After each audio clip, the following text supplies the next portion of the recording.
नमस्कार, आपके साथ मैं रोहित कुमार। आप न्यूज फॉर नेशन देख रहे हैं। खबर है बिहार से, जहां पर कांग्रेस ने आरजेडी को करीब करीब 3 दशक के बाद अपना दम दिखाया है।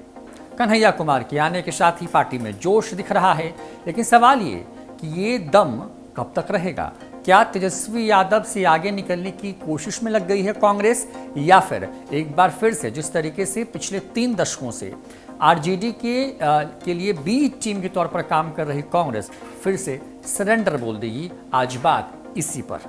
बिहार कांग्रेस के प्रभारी भक्त चरण दास के ऐलान के बाद बिहार में महागठबंधन टूट गया और राजद कांग्रेस अब एक साथ नहीं है। उन्होंने ये भी ऐलान किया है कि आगामी साल 2024 का लोकसभा चुनाव वो अकेले लड़ेगी और सभी 40 संसदीय सीटों पर अपने प्रत्याशी उतारेगी। जाहिर है यह बिहार की सियासत के लिए बहुत बड़ी खबर है।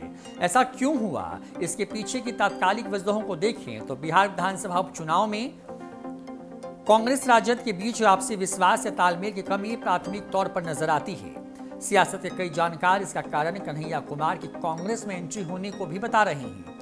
कहा तो ये भी जा रहा है कि कांग्रेस बड़ी प्लानिंग के साथ आगे बढ़ रही है और वह बिहार में एकला चलो की राह पर अपना सियासी सफर आगे बढ़ाएगी।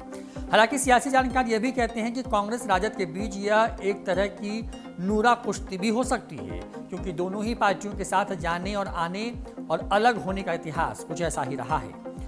कन्हैया कुमार के कांग्रेस में आने के बाद सियासी जानकार इस बात की चर्चा करने लगे थे कि कांग्रेस ने शायद बिहार को लेकर लंबी प्लानिंग के तहत कन्हैया कुमार को पार्टी में शामिल किया। इसकी वजह यह मानी जा रही है कि वर्ष 1989 के बाद से बिहार में कांग्रेस की जनता में पकड़ इतनी ढीली पड़ गई कि वह राजद की बैसाखी के बगैर चल पाने में खुद को सक्षम नहीं मानती। बीते 3 दशकों के संबंधों पर दृष्टि डालें तो यह साफ है कि कांग्रेस और राजद के स्वार्थ आपस में कई बार टकराए हैं और कई बार अलग होने की स्थिति भी आई है, लेकिन 2 बार अलग होकर भी प्रयोग किया गया। साल 2000 से अब तक दोनों दल 3 चुनाव अलग भी लड़ चुके हैं, पर अंतिम परिणाम यही रहा कि दोनों ही दल फिर से एक साथ आ गए। बिहार की राजनीतिक जानकार कहते हैं कि कई बार दोनों ही बड़ी पार्टियों के बीच टकराव की वजह सामान्य बातें भी बनती रही हैं। इस बार भी महज 2 विधानसभा सीटों के उपचुनाव को लेकर दोनों ही पार्टियों ने अपने रास्ते अलग कर लिए। यह इसलिए क्योंकि बिहार में निकट भविष्य में साल 2024 में लोकसभा का चुनाव है और 2025 में विधानसभा का चुनाव होगा। ऐसे में कांग्रेस के पास अभी लंबा वक्त है, वह एकला चलो की नीति पर आगे बढ़ सकती है, लेकिन सवाल ये है कि क्या भविष्य में ये दोनों पार्टियां जो हैं एक हो जाएंगी या फिर अलग रहने की राह पर ही होंगी। बिहार में जब 1990 में लालू यादव सत्ता में आए तो उन्होंने कांग्रेस को ही परास्त किया था। जाहिर है यह तो कांग्रेस के लिए और भी पीड़ादायक होना चाहिए था, लेकिन ऐसा हुआ नहीं। साल 2000 की बात करें तो झारखंड भी बिहार का हिस्सा था। लालू यादव तब सरकार बनाने के लिए पर्याप्त संख्या नहीं जुटा पाए थे। इसी समय लालू यादव ने सोनिया गांधी से कांग्रेस का सहयोग मांगा था। उस वक्त 324 सदस्यीय विधानसभा में सरकार बनाने के लिए लालू यादव को कम से कम 163 विधायकों की आवश्यकता थी, लेकिन उनके पास सिर्फ 123 थे। कांग्रेस विधायकों की संख्या 24 थी। वाम दलों और कांग्रेस साथ लेकर लालू यादव ने राबड़ी देवी के नेतृत्व में राजद की सरकार बनाई थी। कांग्रेस के 23 विधायक मंत्री बनाए गए थे और सदानंद सिंह को विधानसभा अध्यक्ष बनाया गया था।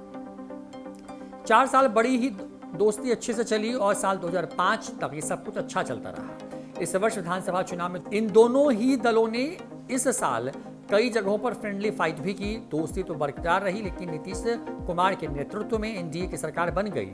इसके बाद वर्ष 2009 में परिस्थितियां बदल गईं और रामविलास पासवान और लालू यादव साथ आ गए। कांग्रेस के लिए सिर्फ 3 सीटें छोड़ी गईं और शेष 37 सीटों पर रामविलास पासवान लालू के कैंडिडेट मैदान में उतरे।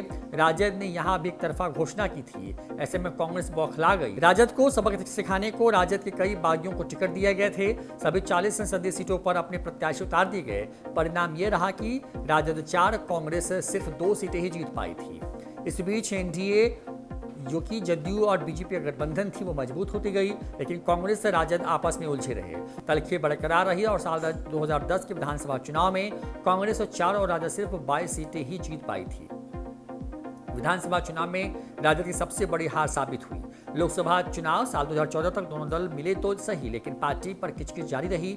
इस साल कांग्रेस 12 सीटों पर चुनाव लड़ी और केवल 2 सीटें ही जीत पाई, जबकि 27 सीटों पर चुनाव लड़ करके आरजेडी के खाते में सिर्फ 4 सीटें ही आईं। इसके बाद साल 2019 का लोकसभा चुनाव दोनों दल साथ लड़े, लेकिन नतीजा ये हुआ कि कांग्रेस के पास 1 सीट आई और आरजेडी का तो खाता भी नहीं खुला। ये आरजेडी की अब तक की सबसे बड़ी हार थी। उसके बाद साल 2020 में हुए विधानसभा चुनाव में एक बार फिर से कांग्रेस को साथ लेकर के तेजस्वी यादव ने चुनाव लड़ा, लेकिन कांग्रेस को जो सीटें दी गई उस हिसाब से कांग्रेस ने परफॉर्म नहीं किया और शायद यही वजह है कि आरजेडी अब कांग्रेस को कम तरह रखती है। फिलहाल इस वीडियो में इतना ही। नमस्कार।